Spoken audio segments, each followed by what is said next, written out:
Welcome to the Industrial Talk Podcast with Scott McKenzie. Scott is a passionate industry professional dedicated to transferring cutting-edge, industry-focused innovations and trends while highlighting the men and women who keep the world moving. So put on your hard hat, grab your work boots, and let's go. All right, welcome to the Industrial Talk Podcast. Absolute honor that you have joined this particular platform that celebrates you. You, if you're out on video, I'm pointing right at the video, right at the camera, right there. Boop, boop, boom. Because you are industry heroes. You are bold, you're brave, you dare greatly, you innovate, you're changing the world and you're changing lives. That's why we celebrate you here and tell your story, because your story needs to be told. And this is the platform to do it. Wow, I'm worn out by that intro. All right, hot seat, Industrial Talk hot seat. His name is Bob Carnes, but you spell it as C-A-R-N-E-S. He is the IT manager at Louisiana Pacific Corporation, and we're talking EAM, how they deploy what they use at that wonderful company. So let's get a correcting. Yeah. So, as you know, I've talked about a lot of things. I've talked about Industry 4.0 and everything below it, right? And one of the things, great, it's fantastic tech. It's fantastic innovation.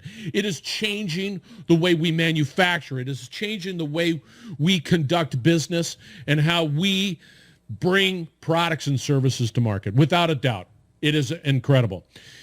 At its core, and what is so fantastic about this particular conversation is at its core, is an enterprise system. You're going to have to collect that information. You're going to have to collect that information in such a way that it's, churning out information that makes sense, right?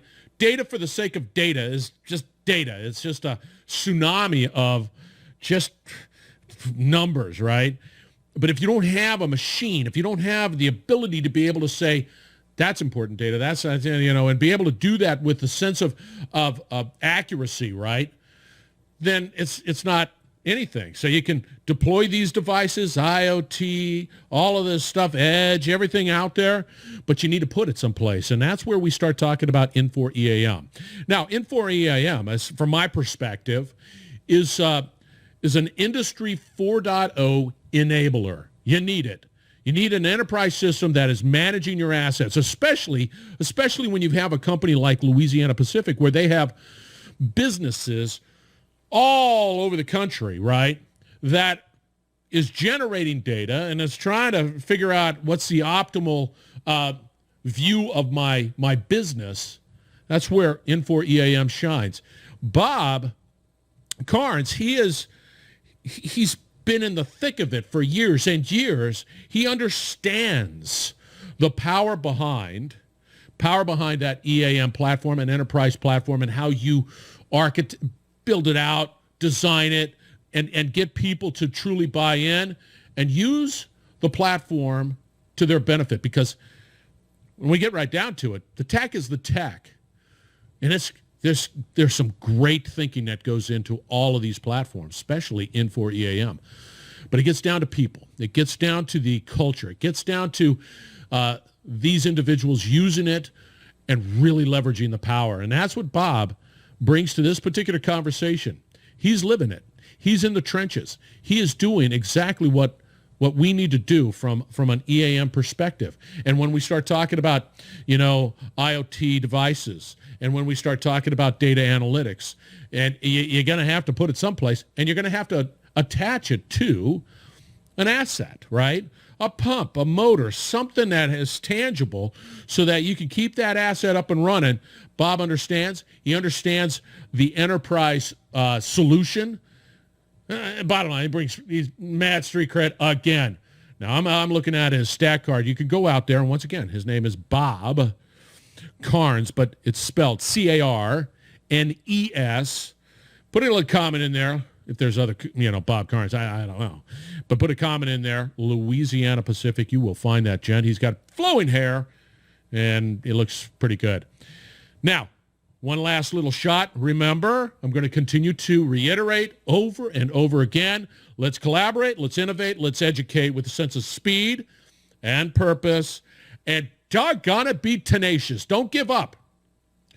We need you in industry. We need you more than ever. We need your mind, your body, your soul, everything to keep this economy rolling and get us to the next level, whatever that is in this next normal, whatever we call it. We need you, okay? On to the interview. Bob Carnes, IT manager, Louisiana Pacific. He's in the Industrial Talk hot seat. Enjoy. Bob, welcome to the Industrial Talk podcast. I know you're a busy man. Thank you very much for joining. All right, listeners, you're going to be, I'm telling you right now, excited for this particular conversation because, we talk about each and every day, we talk about how we collaborate, innovate, and educate in this Industry 4.0 world. That's what we talk about. It is happening. Either you put on your big boy hat and pants and you get moving with this digital journey. Now, what is interesting about this conversation is that we're talking about InforEAM. InforEAM is a real, true enterprise asset management platform that enables your Industry 4.0 journey. It has to go someplace. It's great for the devices, but this is a solid, flexible, dare I say, user-friendly platform to help you and your organization really succeed, and especially in this new world we live in. I don't know what it is. Bob, how are you doing? I'm doing fine, Scott. Thanks for having me on today. I really appreciate it. Well, I'm telling you, I'm really excited about this. I am. Well, good. Me too. So let me tell you a little bit about myself. Okay. Yeah. So I do work for LP Building Solutions. It's a wood manufacturing company. Been around for a long time. I've been with this company for about 13 years. However, I've been doing this type of work, maintenance management, software applications, and accounting and industrial work for over 40 years. So does that give you a little idea of how old I am? Plus, I've got a few years of military in there. I spent some time in the Air Force. So been around the horn, as they say. So I'm here to hopefully educate some people on opportunities that EAM can give them. LP has, as like an older company, went from a reactive maintenance world to an RCM or reliability centered world. And that's where we're headed down. So, and that's why I'm so excited about this. See, this is interesting. You're absolutely right. And I've been in the world of industry. I've been in the world of manufacturing. And it's interesting to try to change that culture from a reactionary culture to a more reliability centered maintenance culture. And it's a journey, and it is a journey that's wrought with a lot of maybe pebbles and ditches and stuff like that. I mean, I can't. It is just requires commitment. Why is that important for LP to take that journey? Well, I'll give you an example. One of our product lines is called OSB boards, and OSB is costed or sold under a commodity, as a commodity. So therefore, the price structure is fixed, pretty much fixed. So we have to find ways to reduce our cost of manufacturing. In our world, maintenance is probably one of our biggest costs. So we have to figure out how to make sure that our machines are running at the optimum points. They have we don't have unplanned downtime, and we can run these pieces of equipment with the minimum amount of people. I mean, that's basically what we're looking for. And how do you get there? LP took a big step forward a couple years ago.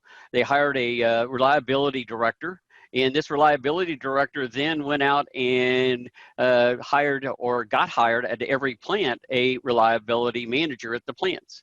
So now we've got the reliability chain in place. And I've been preaching this for 13 years, and now we're moving that way. The good thing is that all these reliability guys went to life sciences school to get certified, so they're all certified. They bring the credentials now to the table, so they can talk the talk and walk the walk. And the director took a survey. He's doing all the right kinds of things. He took a survey, he's gone down that and said, okay, what are we missing? Where's our gaps? Those kinds of things. And he's developed a vision. What is the vision? What is LP's vision? And So we're trying to put that vision together right now, and we want to have a 3 to 5 year EAM optimization plan. So we want to turn this around, and the start of all this took place in August of this year. I think took the biggest step was when we went to the cloud. We went from an on-prem environment to a SaaS environment. Yeah, that's a big. Our listeners out there, I'm just telling you right now, if you have on-prem and somebody comes to you and knocks on the door and say, "Hey, let's put it in the cloud," listen carefully, because that is the future. There's soon going to be applications for on-prem, but right now, cloud is a beautiful thing. Well, I mean, look at the back end side of this thing. If you go on-prem and you're going to have to maintain 12 to 15 servers to do the work that needs to be done to manage the system. And if you go to the cloud, you eliminate that. You eliminate redundancy. You eliminate failure. If you have a failure, the cloud itself today in the Infor world is a 99.9% runtime. You can't get any better. You can't. I was stunned by the 0.01. And I'm going, when did it go down? Because it never goes down. They've got backups on backups on backups, right? Yes, they do. That's true. Yeah. So the opportunities present themselves to you with the cloud. It gives you the ability to interface to any of your applications that you have in a manufacturing world. You're going to IoT devices. You're going to real-time alert notifications, those kinds of things. And those are all the things that we now have at our disposal or will have at our disposal, and we can use. So we'll consider that in this EAM optimization plan that we're going to go down through. Yes. The director of reliability has brought forth several things. We have, like a lot of companies, we have multiple plants that we've purchased from multiple businesses and pulled them together, and every one of them runs differently. And so you take them from back in the early 90s when they had single versions of MP2, and you pull them into an enterprise application. Now you've got 25 plants that are running things differently. Now you've got to get them all to run a similar fashion, or at least put your operational divisions in the same format. And that's our goal. Our goal is to get to there. Yeah, and you need to do that. You can't have a portfolio of assets that are 25 and they run differently here and here and here and here. That's unwielding. Yes. You want to be able to collect that data in such a way that makes sense so that you can make strategic, tactical, value-added decisions each and every day. And that's where InforEAM really shines, right? Absolutely. With that, go ahead. Yeah. Go ahead. Yeah, but that EAM gives you the ability to see where your problems are at. But you've got to use it, and we've got to get the management support to get them. And that's been one of the biggest struggles, is to get, you got old school, new school. You got old school guys saying, we can do it by paper, and so I don't need a computer. And you got new guys saying, hey, I want it here so I can see it now, see where my problems are now, so I don't have to fix it a week from now. I can fix it today. And those are the things that you're seeing. Yeah. You're seeing that. I'm seeing that, at least. I see that we're on the tip of that iceberg, and we're not sinking. We're coming up out of the water, and we're I'm telling you, I'm going to bet on the new guys. Old guys, you're old for a reason, man.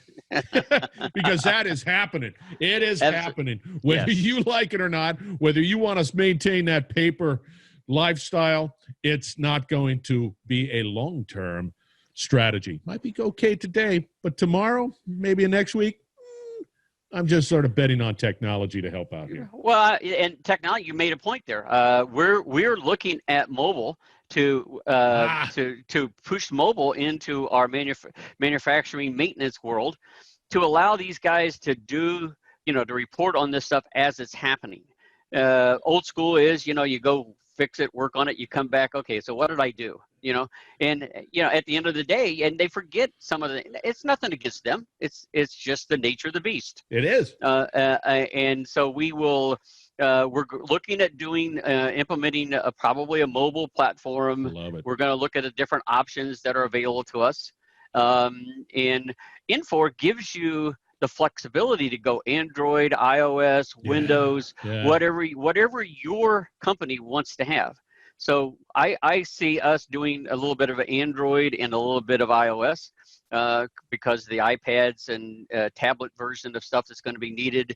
And then you're going to see the Android piece for like the Zebra barcoding guns and things like that that we need in our production environments and in our warehouses. So it's going to be a combination, and Infor gives you that ability, the flexibility to use whatever platform you choose as a company.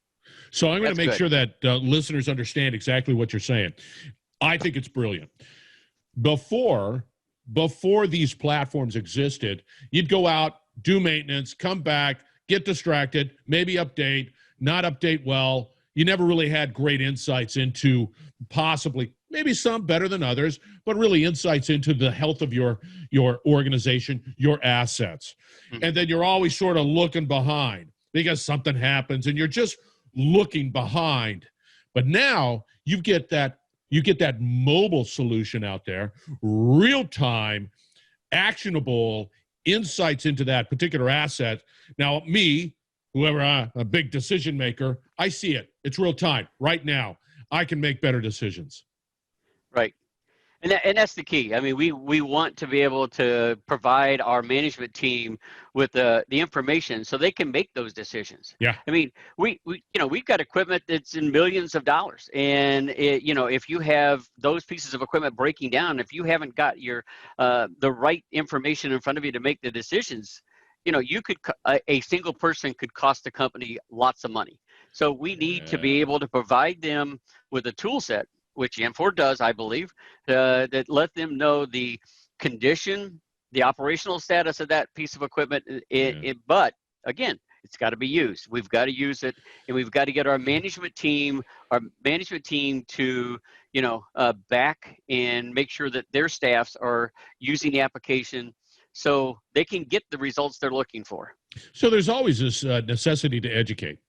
Absolutely. Yeah. You can't. And that just goes on and on and on and on. You have to keep at it because Infor, the EAM platform, is constantly changing because they're not going to just say, all right, we've done it. We're fantastic. We're not going to do anything else. That is not the way things roll around here. And especially with technology and innovation, it's constantly, woo-hoo, we're faster than you. We're going to be better than you. And then, it just never ends. So that education side has always got to. Let me just sort of digress a little bit. When you were already on a platform that was an Infor platform, but it's probably on-prem, right? Yes, it was. Yeah, that's what we were. And what was the reason to say, okay, I want to go down? I mean, you guys are sitting in a room, big thinkers sitting in a room, and all of a sudden say, we need to think about going to the next level. What? Just share with the listeners what that was. Well, the thought process was, how do we, the total cost of ownership, I'll use that terminology, TCO, the total cost of ownership of an on-prem versus a cloud environment is where the savings comes into play, okay? And that's what we did. We went looking at this, two things. One is I'm going to be retiring soon, all right, hopefully, or within the next year. And when that happens, do we find somebody to come in to replace me? Do you find somebody to come in and replace somebody else? Do you add more people? Or how do you manage the application for a company our size? And so we started looking at alternatives. On-prem we were going to have 2-3 people to run the application. All right, just run the application. Then you're going to have another person or support people to run the back end, the hardware, maintain it, that kind of stuff. So this allows you to, I hate to say it, but it allows you to eliminate some folks and make sure that you have stability in an application. Plus, what it does is it actually gave us additional functionality that we did not have in the on-prem world. So now we said we got more functionality, better opportunity to integrate or interface with our other applications. We have Wonderware as our production solution throughout all of our plants, so we can interface with that easier. We need to be able to process data in a business environment so that we have BI as a tool set to display dashboards and stuff. So you can either use the burst application that Infor provides, or you can use your own. They're utilizing the data lake that they're going to give you. So you've got all these other things that are there, and we couldn't take advantage of those being on-prem. Yeah. So we looked at we said, here's where you're at, here's where you need to go to, here's where we'd like to go to, and then we said, okay, what's the cost of going from where we're at to where we want to be at? And it was a big savings over a long, even the first year was a large savings, but every year we save more and more. And then it also opens up a door for us to do things that we couldn't do on the prem. See, that's a beautiful thing. And when we start talking about that, listeners, when we start talking about an application in the cloud, software as a service, what I remember putting on my old school hat is that when you had software applications on-prem, there was always that time when, hey, we're here to update your on-prem application. And then you got stacks and stacks of these CDs, right, or DVDs. Yeah. But here they are, and then you're going to have to shut everybody down. I remember receiving emails. Cloud, it just happens. Right, it does. It's like you come in, oh, check that out. That's a new thing. I like that. And you never see it. So well, I mean, the good thing, and what Infor does with the cloud is they notify all the companies that are using their SaaS environment that says, hey, listen, we're going to be updating this. Here are your product. Here's the new product release notes that are there. They're going to miss some stuff. They all, everybody will, but in all, you have it. You know what's going to happen, and being the cloud means that you get it first. It's been tested. You get it first, and you're the people that are on prem. They don't get the new stuff for 6 months to a year afterwards. Easily. So that's a really good point. So it's something you want to stay on the brink. You're going to stay on the brink with being in the cloud. Yeah. See. Yeah. Just do it, listeners. Just do it. Absolutely. I would recommend. I did a session with Infor about our move from on-prem to the cloud. Yeah, I did that. So, and I also did something with InforEAM in New Orleans, and how we did an evaluation between multiple CMMSs to determine how EAM was better than the other options that we were looking at. So, I mean, those are out there. If somebody wants to go look at them, they can go get them from either one of the two, from Infor. So they're available. I like it. And note to self, I might want to just put that out on industrialtalk.com because that's great information. I love it. I love it. Get info. How's that? Yeah, all right. Good. So let's put on our future hat, and you're going to be retiring, but it doesn't mean that your mind it stops working. I understand you're going to be playing golf, but let's just sort of be real here. Where do you see it going? Where is LP going with all of this? There's a strategy. You got a 3 to 5 year vision. You got all of this stuff happening. Where do you, in your heart, see it going? Well, I see LP going to that true mobile environment, being able to improve their equipment OEE, operational equipment effectiveness, through the work of the maintenance application through EAM. I see that happening. It's that 3 to 5 year optimization piece that it's going to take. Once you get through that, you're going to see it grow. And I think what will happen is it'll grow a little bit, and then all of a sudden it's going to grow exponentially as we move forward, or LP moves forward, even if I'm not here. It's going to happen. Yeah, but again, it requires the people to truly say, yes, I'm all in, I'm bought in, I got the culture, I've got the support, executive support, which is always important, and you're moving forward, and you got to sustain that. I find sometimes a challenge is that we're all in. Today we're all in. I've got all my stuff, and we've got this reliability culture, and then all of a sudden, I get a new opportunity, and I used to be this guy. Now I'm over here. I don't care about that. And then all of a sudden, there's this break breaking this reliability journey because I just left. Well, you know that you bring a point there. I mean, we moved from what we call a Lean Six Sigma environment to a reliability environment at our plants. So you see that break. That break was there. You know, but I believe LP understands that the move to reliability in making sure that our equipment, because one of our biggest problems was unplanned downtime. And we need to figure out ways to eliminate, you're never going to eliminate it, but minimize the amount of that unplanned downtime. So how do you do that? You go out, you make sure that you do your PMs, PDMs, you do those things that are necessary to make sure that you fix things before they happen. You let your equipment tell you that it's starting to run poorly. It will tell, if you do your due diligence and utilize EAM, it will tell you, hey, this piece of equipment is running slower. It's the belt's getting worn, the chain's getting worn, the pressure's too high, the pressure's too low, you're not spending too much energy. Those things can all be determined based on alert management and other things that are built into the application if you connect them with the equipment, or if the people provide you that information correctly through the application and through the work order process. Those things can all be done.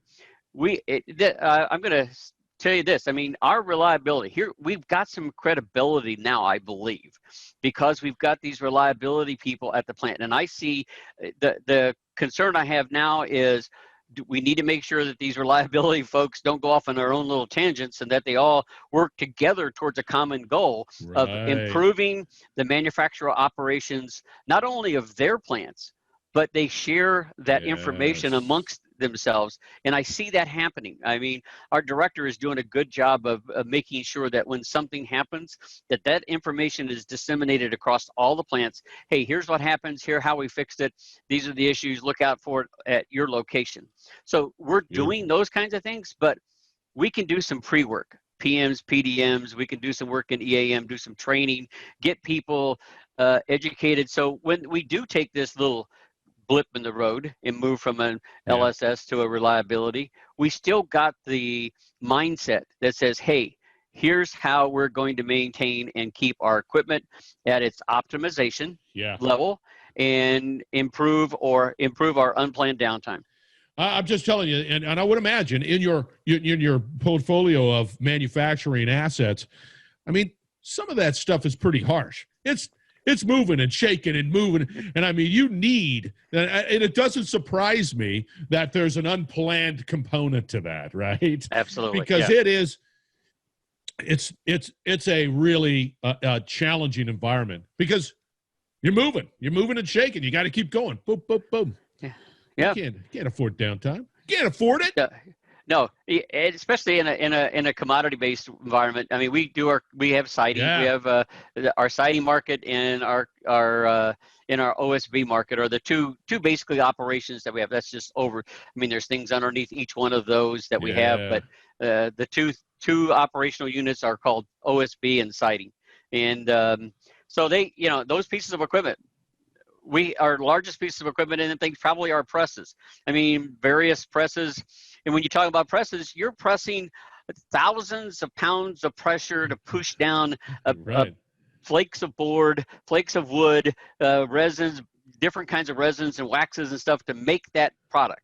And if you've never seen the process, I'll send you what I'll do is I will send you a flow of how we make OSB in our world, where we take the log and we push it take it, cut it up, chip it up, grind it up, whatever you want to call it, and put this board at the end. Now, hold on. What does OSB stand for? Oriented Strand Board. Well, I'm glad we call it OSB. Yeah. But it didn't provide any clarity whatsoever. So what happens? Well, just real quickly. Okay, so you take a log, you chip it up into different sizes of flakes. All right, that's why and then what happens is these different sizes of flakes are dried, and then we have blenders that blend these things together and lay them out on a conveyor, and then there's waxes and resins and stuff mixed with it that makes that, and then you got to compress that together, and based on the thickness of the OSB board, whether it's a 5/16, 3/8, quarter inch, whatever, we don't go a quarter, but whatever it may be, you have to have a certain number of flakes. Those flakes are actually how they come out of the dryers and stuff, are put in a layer and mixed together so that you get a good mixture, so you get the tensile strength out of it that you need. I mean, you can go out and look at LP's website, and they've got lots of information out there on a lot of our floor decking and siding and everything we do. So you can look at it and give you some ideas. I love manufacturing. See, we take that stuff for granted. We just sort of go, hey, I'm here at this lumber store, I'm picking this stuff up. We don't know the level of technology, sophistication, and just workmanship that go into that. I mean, you're just constantly improving the value of that product, and that's why it's so commoditized. So you got to stay. But if you're an environmentalist, I'm gonna give you an environmentalist. Okay, you got to love the fact that LP, being as they are, when we make this, we utilize, almost the complete tree. The bark, the sawdust and stuff like that goes into our burners to heat up our thermal oils and heat the plants and stuff. So the waste is minimal. All right, the waste is minimal. So, and I guarantee you, somebody's on it and saying, "How can we even use the minimal waste in our?" I mean, it never stops. I guarantee it. No, I'm sure there are. I mean, the other thing that I'm very proud of is LP is very safety conscious. So if you go into one of our plants, we have been one of the safest companies to work for since I've been here. Yeah, you globally. Better be. Yeah, we are. Yeah. You don't want to have unsafe environment there. All right, Bob, we're going to have to wrap this up. Are you active out there? I know you're a short timer. You've already disappointed all the listeners out there saying, yeah, I'm going to be leaving real soon and playing golf and all that stuff. But are you active out there on LinkedIn? I am. I am on LinkedIn. I do have that. I don't have it right in front of me, but it's. I have your stat card out there. You have my stat card, yes. It's impressive. So, yeah, it's out. I'm out there. So if somebody wants to talk to me or chit-chat, they can more than happy to reach out to me, talk. And talk. I believe it is just Bob. Don't have to put in Robert. Carnes. Carnes is the last name. Look for Louisiana Pacific. If you find that there are other Carnes out there and you're saying, I'm having a hard time finding Bob, well, he's this young-looking, distinguished man with a lot of hair on. You do. You have more hair than I do. And just put in Louisiana Pacific, and you'll find him, and he's out there, and I'm sure he wants to connect. Or if you have an email, same thing. I mean, I think you have a story to tell, and I think you have people that want to hear more about how you guys evaluated, looked at it, how you're leveraging the InforEAM platform to better, I mean, there's a ton of stuff out here that people need to talk to you about. Right, and I've always been open door, open phone policy. If somebody wants to reach out to me, bob.carnes@lpcorp.com. Send me an email. I'll be more than happy to have a discussion. Love it. And then, of course, we're going to get that flow diagram. So go out to industrialtalk.com, find out more, because I'm into diagrams. I like diagrams. I will send you the document that shows the work, how an OSB board is manufactured. See, we're better off. I love that stuff.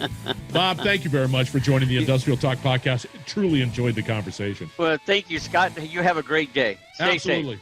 Listeners, stay tuned, because we're going to wrap it up on the other side. All of the contact information, because you got to reach out to Bob. So stay tuned. You're listening to the Industrial Talk Podcast Network.